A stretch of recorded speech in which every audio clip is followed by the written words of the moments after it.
Break के बाद आपका स्वागत है। खबर बांग्लादेश से आ रही है, जहां बांग्लादेश में राष्ट्रपति मोहम्मद शहाबुद्दीन के इस्तीफे की मांग हिंसक हो गई है।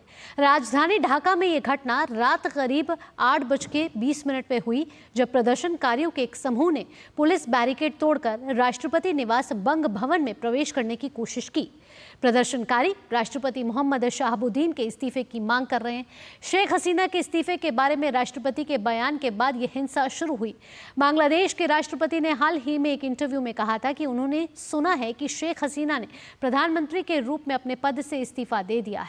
हालांकि उनके पास इस बात की पुष्टि करने के लिए कोई दस्तावेजी सबूत नहीं है। यूनाइटेड न्यूज ऑफ बांग्लादेश की रिपोर्ट के अनुसार कुछ छात्र नेताओं का मानना है कि अवामी लीग के प्रति वफादार राष्ट्रपति अपदस्थ शेख हसीना की सर्वोच्चता को पुनः स्थापित करने का प्रयास कर रहे हैं।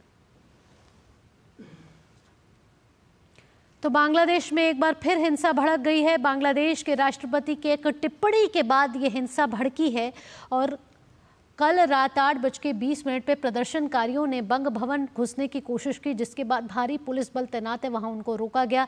नवल ढाका से जुड़ गए हैं ज़्यादा जानकारी के साथ। नवल, आपसे पूछना चाहेंगे कि अभी बांग्लादेश में किस तरीके के हालात हैं और साथ ही जिस संगठन ने यह हिंसा को अंजाम दिया है, क्या उसके खिलाफ कोई कार्रवाई की गई है? और साथ ही राष्ट्रपति ने ऐसी क्या टिप्पणी कर दी जिसके बाद हिंसा भड़क गई? वैसे देखा जाए तो ढाका का सिचुएशन जो है अभी काफी कंट्रोल में है, और जो प्रदर्शन हो रहा था राष्ट्रपति की कमेंट के बारे में, जिन्होंने कहा कि मेरे पास डॉक्यूमेंट्री एविडेंस नहीं है शेख हसीना के रेजिग्नेशन के बारे में। तो उसके बाद के जो लॉ मिनिस्टर है उन्होंने पब्लिक स्टेटमेंट दिया था कि प्रेसिडेंट जो है झूठ बोल रहे हैं, क्योंकि उन्होंने जब ये शेख हसीना ने देश छोड़ा था उस दौरान प्रेस कॉन्फ्रेंस में बताया था कि उन्होंने रेजिग्नेशन दिया है।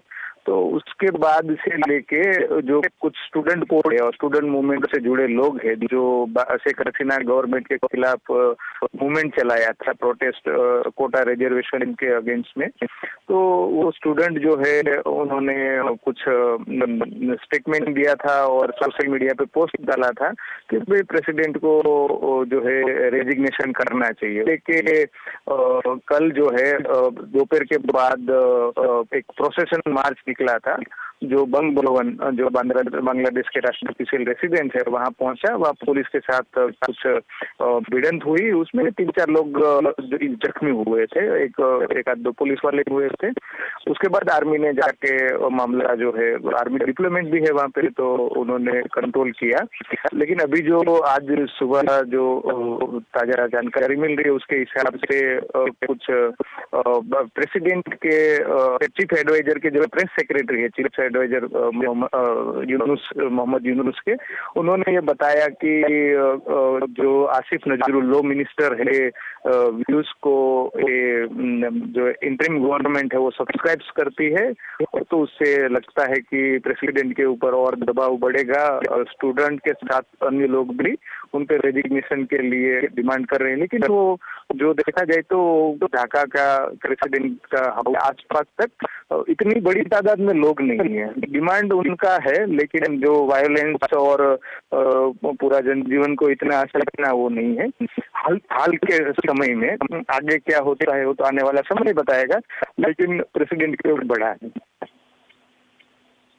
बांग्लादेश में राजनीतिक अस्थिरता का माहौल है। बहुत संक्षेप में आपसे जानना चाहेंगे, क्या सिर्फ इस छात्र संगठन की मांग राष्ट्रपति को हटाने की ही है या कोई अन्य 5 सूत्रीय मांगों की भी उन्होंने कोई घोषणा की है?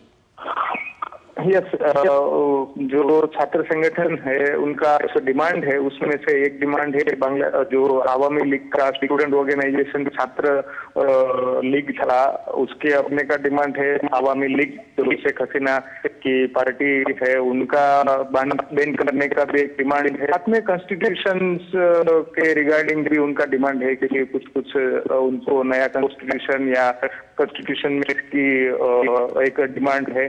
इसी तरीके का डिमांड उसमें एक राष्ट्रपति जी का रेजिग्नेशन का भी डिमांड है, जी और जो नवल। पिछले इलेक्शन हुए हैं उसे घोषित करने की भी एक डिमांड है। ठीक नवल। तो यहाँ पे अलग अलग संगठन है, सब मतलब ऐसा भी नहीं है कि जितने संगठन है वो एकजुट है और सबका डिमांड है। जी। अलग अलग संगठन अपने हिसाब से डिमांड जो है रखता है, उसमें से एक ये संगठन ने डिमांड रखा है। कितने लोग उसको सब्सक्राइब कर रहे हैं, कितने लोग उस डिमांड के साथ सहमत है, वो तो आने वाला समय बताएगा। और जी नवल, चलिए इन तमाम जानकारियों के साथ आपका बहुत बहुत धन्यवाद। आगे भी आपसे अपडेट